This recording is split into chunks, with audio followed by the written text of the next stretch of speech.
Thank you, Presiding Officer, and I've started my stopwatch. Let me just at the outset congratulate our convener for turning Marcel Moreau's art on its head, engaging us without images, whereas Marcel engaged us without speech.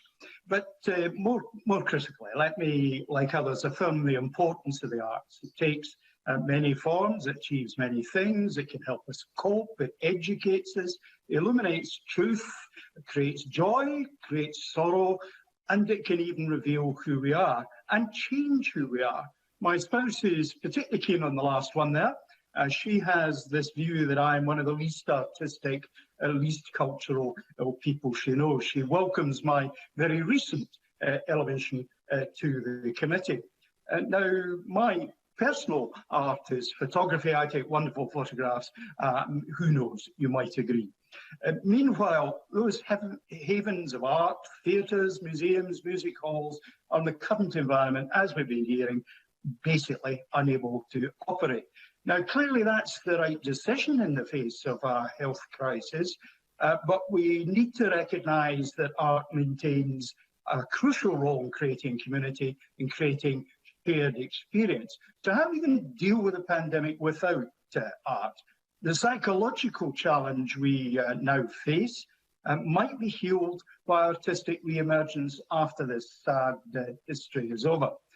Many months of not being able to congregate with others, to laugh with others, to be emotionally stirred by others who bring art into our homes and bring us into theatres.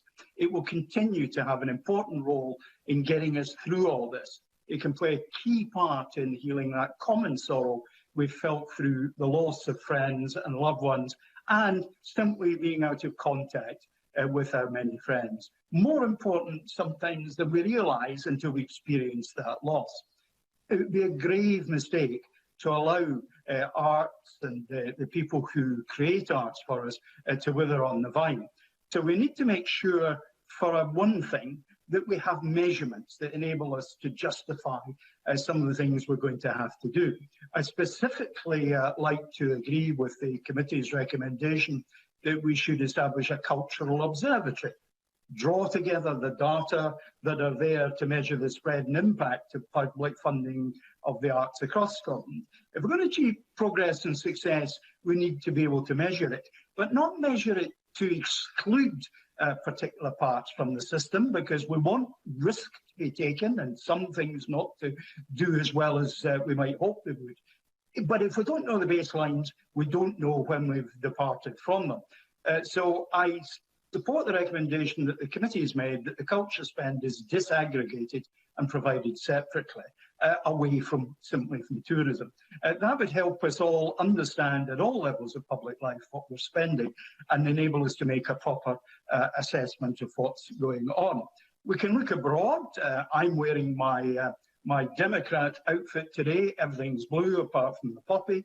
And in New York and in California, they have, according to the Arts and Cultural Production Satellite Project, which is based over there, the arts sector in New York, £120 billion in 2017. California, £320 billion in the same year, covering a whole range of arts.